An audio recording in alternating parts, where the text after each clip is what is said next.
सूर्यवंश में भगवान राघवेंद्र सरकार का भी प्राकट हुआ है। महाराज अज के पुत्र हैं दशरथ। महाराज दशरथ के यहाँ कोई संतान नहीं थी, बड़े परेशान रहते थे, कोई संतान नहीं थी। जब एक बार राजा दशरथ को गिलानी हुई कि अरे हमारे यहाँ तो संतान नहीं है, हमारे बाद इस राज्य को कौन चलाएगा, जब ऐसी गिलानी हुई तो तत्काल कहाँ गए? अपने गुरु के पास।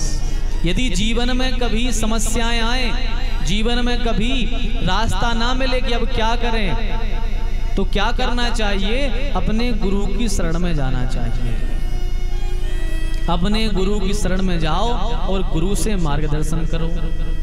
तो आज महाराज दशरथ बड़े व्याकुल हैं और व्याकुल होकर के कहाँ जा रहे हैं? एक बार भूपति मन माही, एक बार भूपति मन माही, भई गिलानी मोरे सुत नाही, भई गिलानी मोरे सुत नाही, गुरु ग्रह गया तुरत महिपाला, गुरु ग्रह गया तुरत महिपाला, चरण लागी धरी,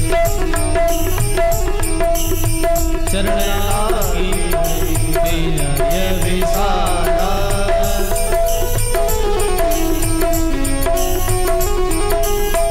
एक बार अपने गुरु के पास पहुंचे राजा दशरथ जी।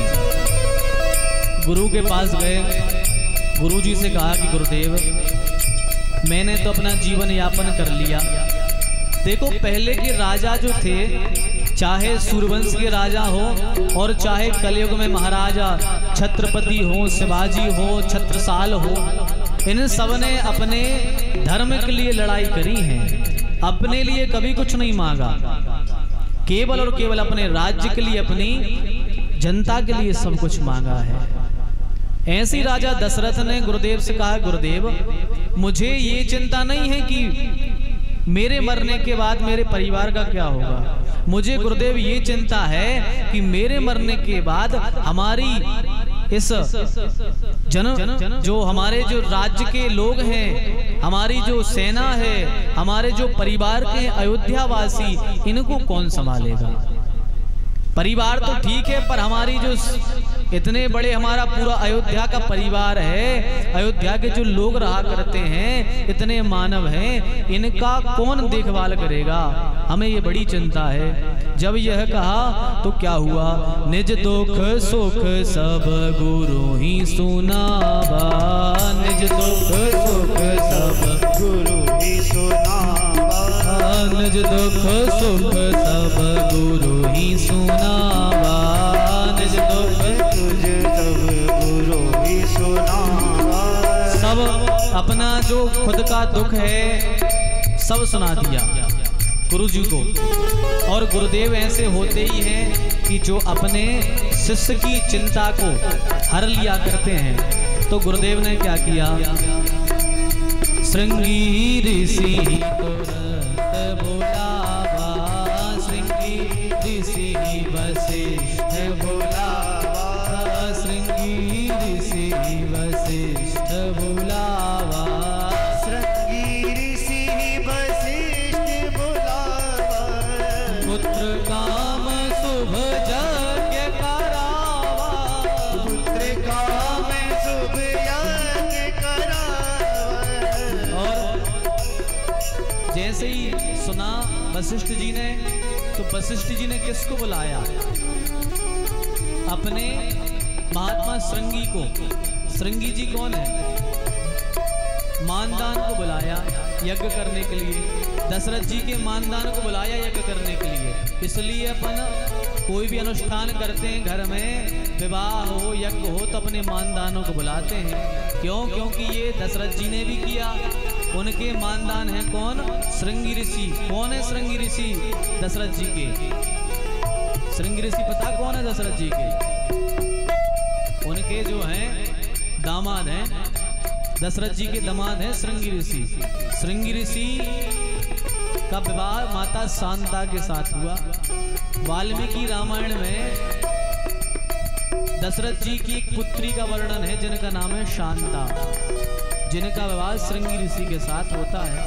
तो वे ही मानदान है श्रृंगी ऋषि, उनको ही बुलाया यज्ञ करने की वो ही आएंगे। और पुत्र काम शुभ यज्ञ करावा, पुत्र कामेश की यज्ञ कराया। बढ़िया आहुति दी जाने लगी, बढ़िया बढ़िया आहुति देने जाने।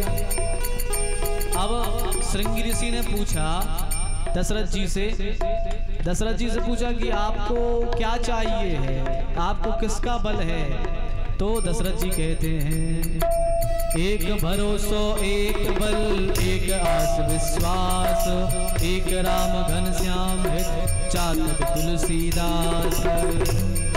बस हमें एक भरोसो है, एक भरोसो एक बल, केवल हमें एक भरोसा है अपने राम पर, उनका ही बल है हमारे पास। एक भरोसो एक बल एक आस विश्वास, केवल राम से ही विश्वास लगा है। क्योंकि हमने जब मनु शतरूपा के रूप में तपस्या करी थी और हमने राम से मांगा था कि प्रभु हम आपको पुत्र रूप में चाहते हैं, तो केवल आप ही पुत्र बन करके आना। तो भगवान कहते हैं आपन सरस खोजऊं कहां जाई, मेरे जैसा तो दूसरा कोई है नहीं, मैं खुद राम तुम्हारा पुत्र बन करके आऊंगा। जब यह कहा तो केवल एक भरोसा है, एक भरोसो एक बल एक आस विश्वास, केवल अपनी बात का विश्वास है राम की कि राम ने कहा था कि तुम अयोध्या के राजा बनो, हम तुम्हारे पुत्र बन करके आएंगे। एक राम घनश्याम है चातक तुलसीदास, एक राम घनश्याम है चातक तुलसीदास, एक राम घनश्याम है चातक तुलसीदास। और बढ़िया आहुतियां दी जाने लगी। आहुति के बाद में ऋत्विज कहते हैं, ब्राह्मण कहते हैं महाराज पूर्णाहुति हो गई है, अब घी का पात्र हाथ में लो और घी का पात्र लेकर के बढ़िया आहुति दो, घी की धार लगाओ, जितना हाथ ऊपर जा सके ले जाओ, और जो कामना हो आज भगवान नारायण से मांग लो।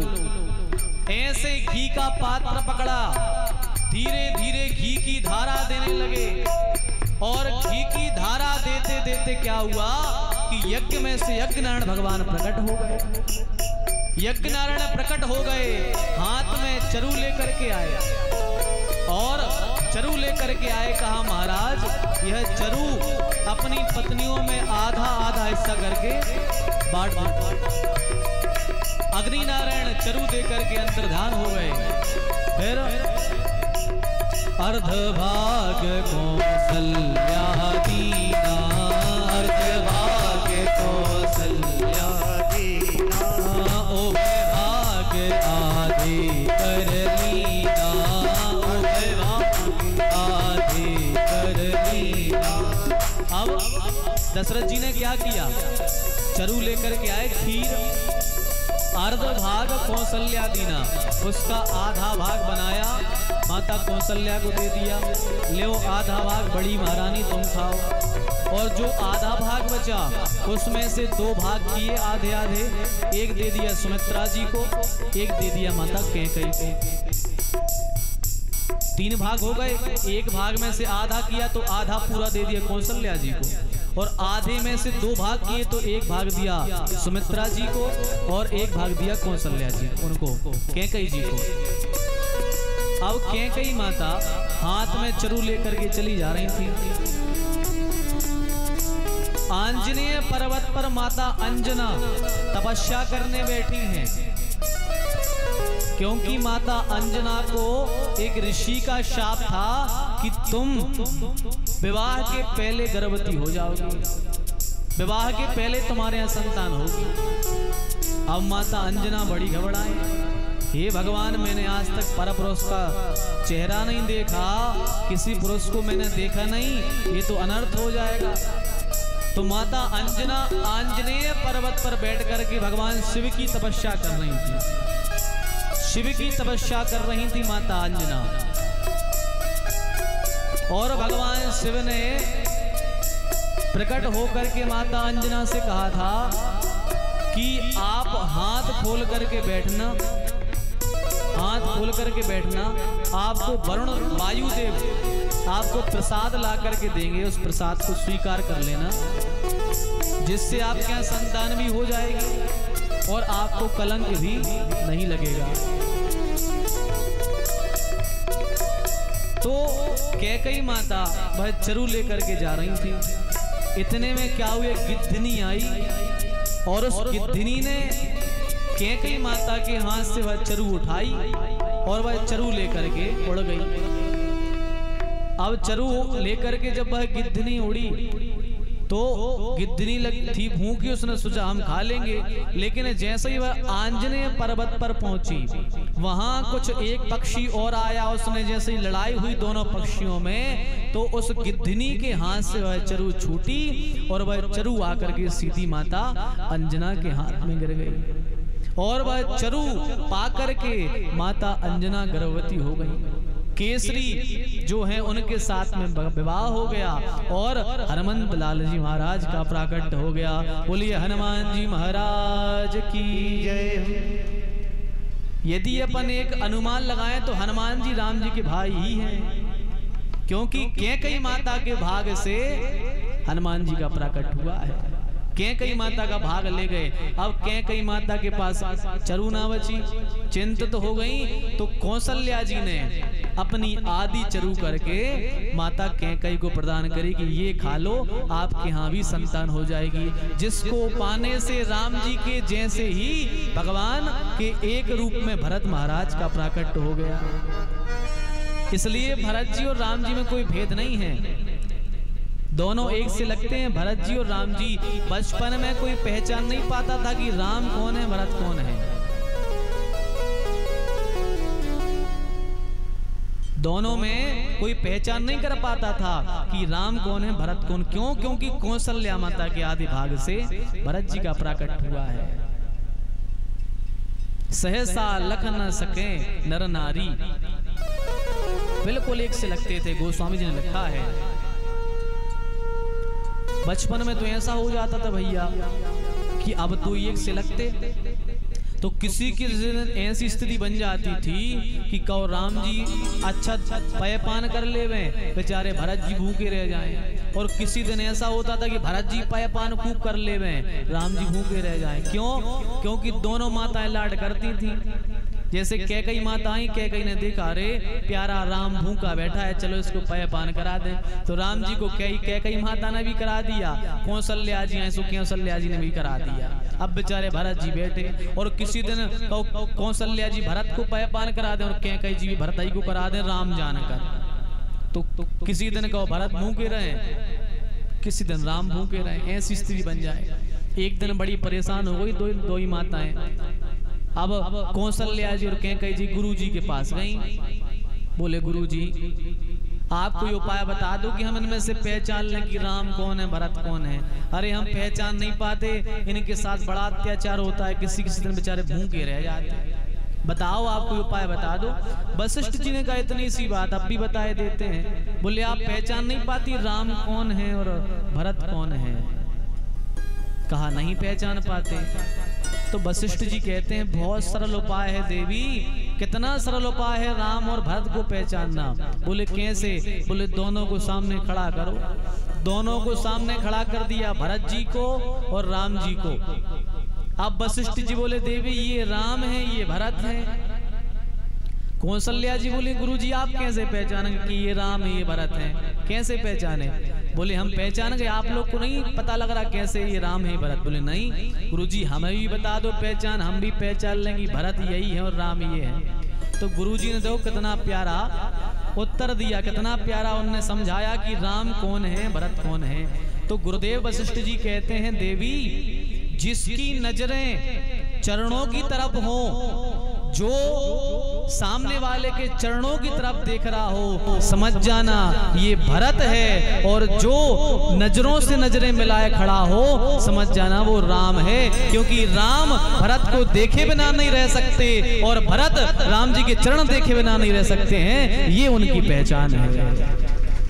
राम जी हमेशा भरत को देखा करते हैं, सामने रखते हैं, और भरत भगवान के चरण देखे बिना नहीं रह पाते। इतना ही फर्क है, केवल इतना ही फर्क है केवल राम और भरत में बस।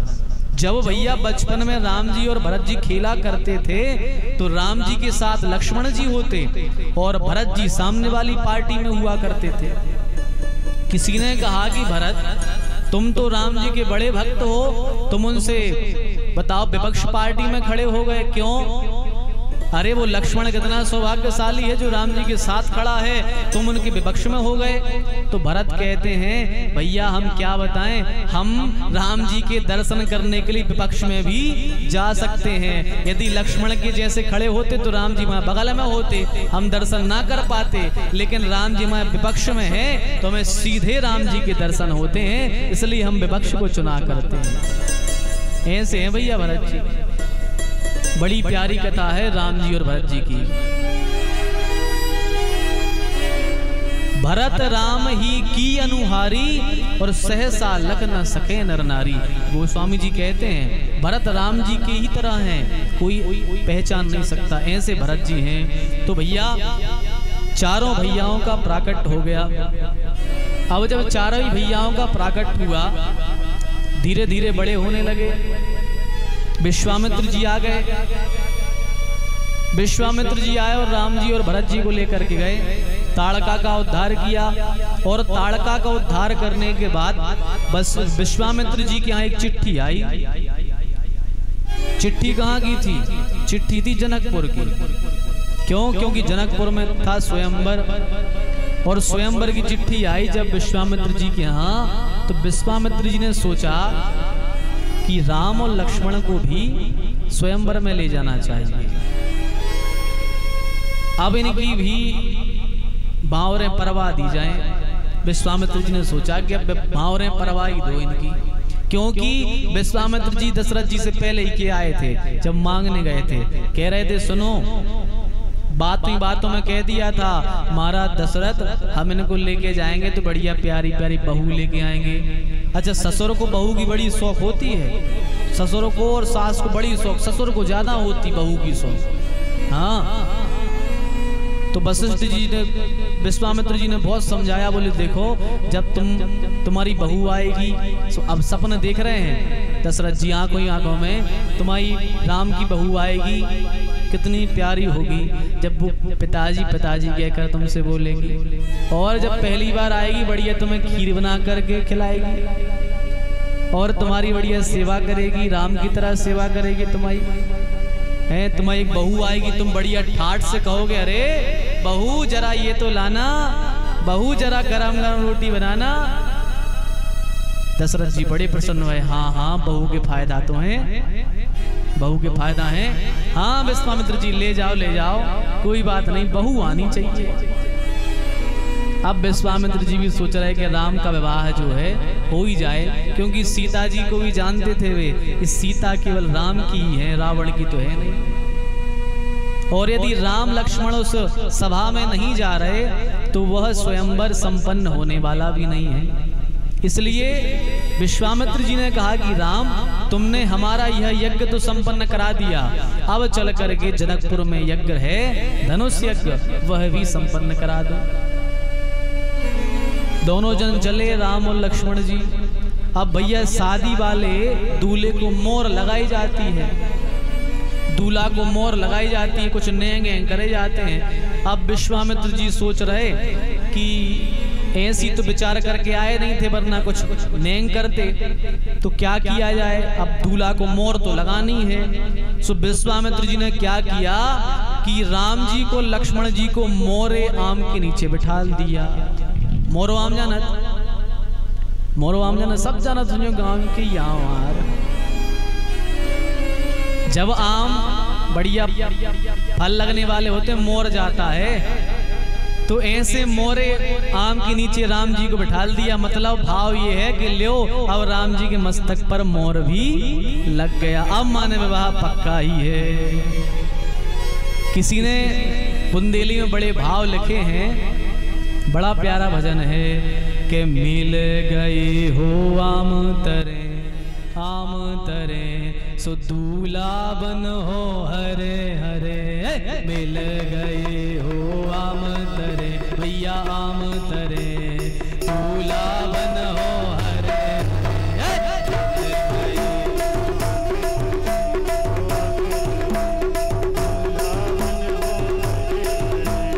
मिल गए हो आम तरे भैया आम तरे दूल्हा बन हो हरे हरे मिल गए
परशुराम जी से जिन बाबा से को न जीतो बाबा भग गए बिना ही लड़े बाबा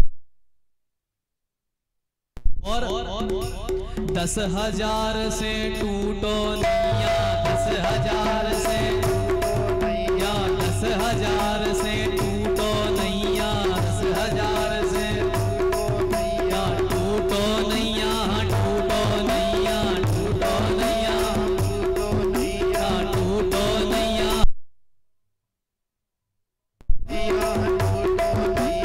10,000 से टूटो नैया 10,000 से और धनुष एते हाथ ही परे दूल्हा बन हो हरे हो आम तरे भैया आम तरे दूल्हा बन हो हरे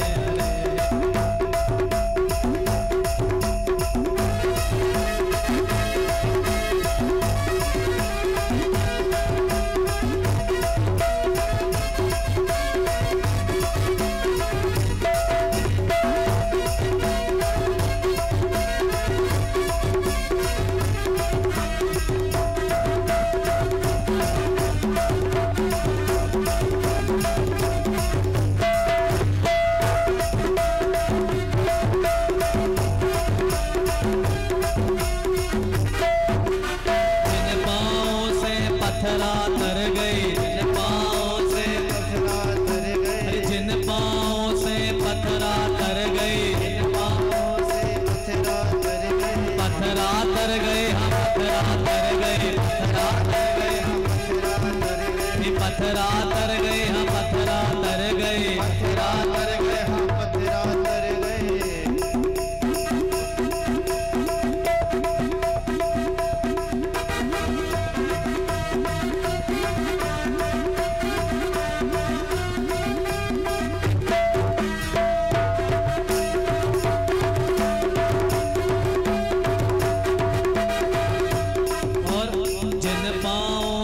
पत्थरा तर गए जिन पाँव से पत्थरा तर गए जिन पाँव से पत्थरा तर गए जिन पाँव से पत्थरा तर गए उन पाँव के पाँव परे दूल्हा बन हो हरे हरे पाँव के पाँव परे दूल्हा बन हो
तो भैया बढ़िया राम जी को मोर लग गया।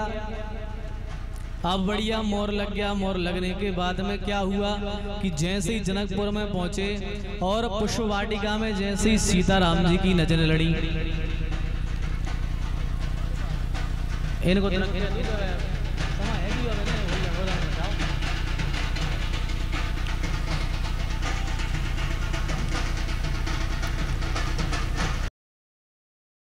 सरकार की जय। अभी तो भैया राम ही जी को ब्याह ही नहीं भाव, वे कन्हैया तो लंबे हैं और कहे तो ब्याह हो दो राम जी को। तो बढ़िया पुष्प वाटिका में राम जी ने सीता मैया को देखा, सीता जी ने राम जी को देखा और गौरा मैया से सीता जी प्रार्थना कर रही हैं कि हे गौरा मैया, हमारी ऐसी प्रार्थना है, कृपा करना कि हमें दूल्हा रूप में प्रभु श्री राम जी ही मिलें।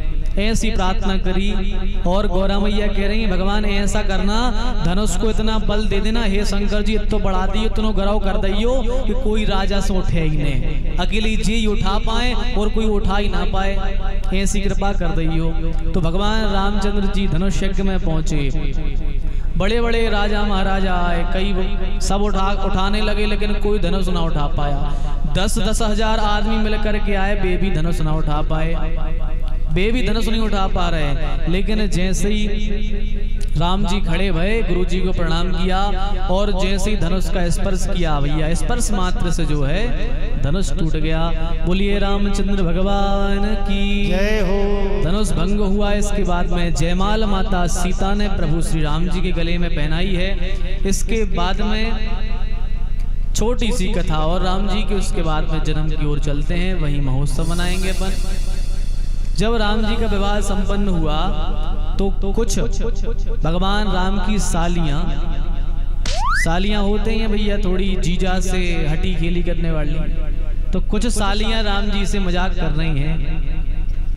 बड़े अच्छे भाव हैं बुंदेली के। अब बुंदेलखंड में है अपन, तो बुंदेली भाव में बड़ा मजा भी आनंद भी है। तो बुंदेली भाव में सखियां राम जी से मजाक कर रही हैं। कैसे मजाक कर रही हैं? बड़े भाव के साथ में आप सुनना कि एक सखी राम जी से बोली मुस्का के एक सखी राम जी से बोली मुस्का के तुम कारे काए खो भये, बता दे लाला कौन पे गए, बता दे लाला कौन पे गए, बता दे लाला कौन पे गए।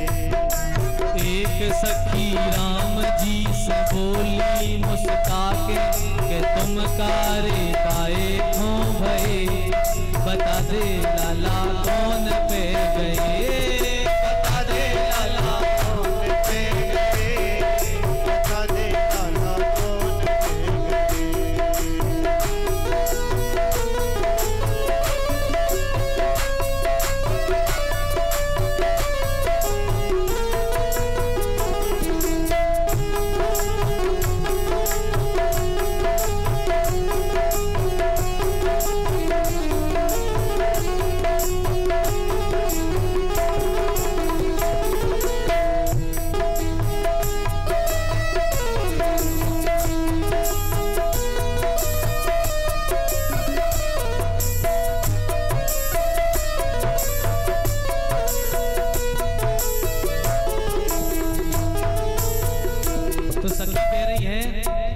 सखियां मजाक कर रही राम जी से, सालियां मजाक कर रही हैं भैया जीजा से।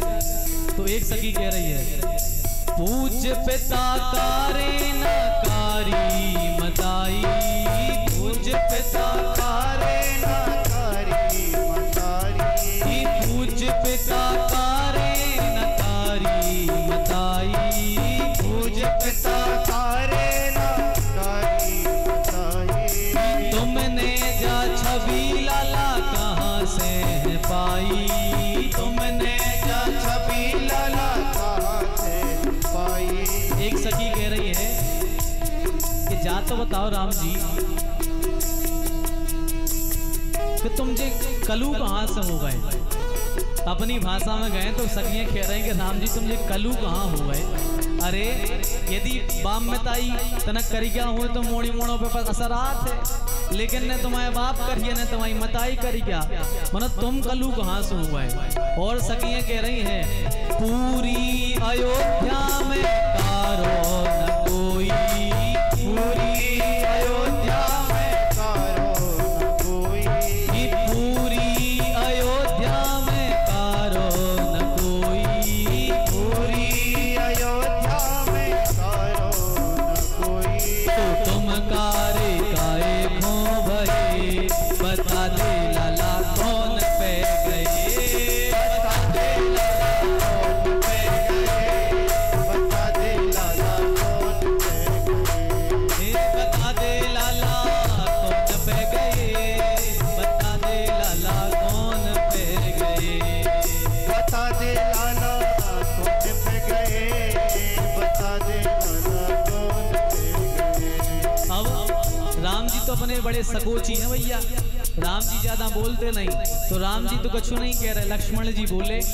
अब लक्ष्मण जी गुस्सा ही अच्छा है भैया से कर क्या कह रही रोजा हम बता रहे। लक्ष्मण जी इतना तेज तर्राटे हैं, तो लक्ष्मण जी बोले सखियों से लक्ष्मण जी कह रहे हैं लखन लाल सखियों से बोले समझाई, लखन लाल सखियों से बोले समझाई, लखन लाल सखियों से बोले समझाई, लखन लाल सखियों से बोले समझाई, काजर लगाए जनकपुर की लुगाई, काजल लगाए जनकपुर की लुगाई। अब देखो लखन लाल बोले सुनो ऐसा नहीं अयोध्या से तो मैं भैया गोरे ही आए थे, अयोध्या से जब चले थे गोरे हते इतना आगे कर क्या हो गए। सखियां बोली कैसे कर क्या हो गए, बोले थे कि जितनी नारियां हैं जब राम जी आए तो टकोर टकोर देख रही थी ऐसी ऐसी काजल लगा लगा के, हम भैया तो मैदा कैसी लोई है तो मनो इतने आगे कल हुए हो गए। काजर लगाए जनकपुर की लुगाई, काजल लगाए जनकपुर की लुगाई, सो नैनन के सेनन से, नैनन के सेनन से, सेनन के नैनन से क्या मोरे कारे भये, बता दे लाला कौन पे गए, बता दे लाला कौन पे गए, बता दे लाला कौन पे गए। अब इतने में एक सखी बोली सुनो तो हमें ना बताओ, देखो अबे शादी चल रही है, अबे राम जी की शादी चल रही, सखियों में और राम जी में थोड़ी नोक-झोंक हो रही, तो रामचरितमानस की बातें बता रही हम लिखी हैं है ना, वरना कहो कि पंडित जी ऐसी कह रहे हैं, ठीक है। तो एक सखी बोली सुनो तो हमें न बताओ, राम जी से लक्ष्मण से कह रहे हमें न बताओ, अरे दीदी सुनो तो इनके ते जब मोड़ी मोड़ा चाने परत है तो इनके ते कई खीर खा ले और मोड़ी मोड़ा ले ले, आदमों की जरूरत ही नहीं परत इनके ते कई खीर खा ले मोड़ी मोड़ा हो गए। हाँ लक्ष्मण जी तन्ना गए, लक्ष्मण जी बोले सुनो हमसे ज्यादा न कई गो, अरे हम आए तो आदमों की जरूरत नहीं पड़े, तुम आए तो न आदमों की न लोगाइयों की जरूरत पड़े। बोले काहे, बोले जब मोड़ी मोड़ा चाने से पखरने ले हैं, सीता जी कैसे वहीं थी भाई, पखर ही तो वहाँ का था, तो सीता जी जमीन से वहीं थी, तो बोले तुम्हारे तो दोनों की जरूरत नहीं पड़ा। इतने में सीता जी की माँ बोली सुनैना जी कह रही हैं सखियों से सुनो मजाक न करो, लाला जी आए चिढ़ गए हैं। इतने में एक सखी बोली ससुरार है लला, ससुरार है लला जो हमें नैया, ससुरार है लला, ससुरार है लला जो, ससुरार है लला, ससुरार है लला जो नैया, ससुरार है लला। और लगे जाए खराब तो डर नैया, लगे जाए खराब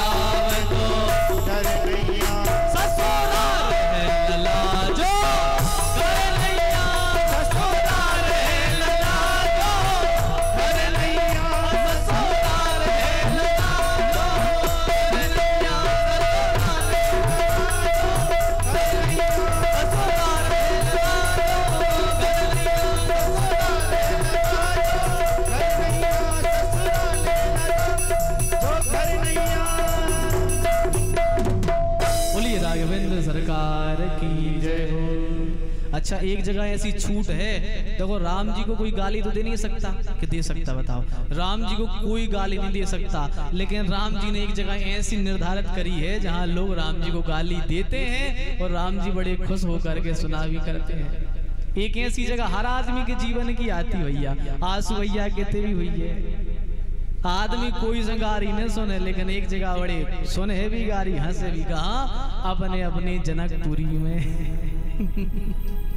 बताओ सुनने पड़त कि नहीं, कितना से बड़े कितना लम्बड़दार हुए, जब राम जी को सुनने पड़ी तो अपनी लग कहाँ रही। जनकपुरी में जाओ तो बढ़िया बैठे हैं, भोजन करवे, माताएं जुड़ गई 5-10 और बढ़िया भी देर लगी गारी, एक से एक गारी देते हैं, गारी मिला मिला।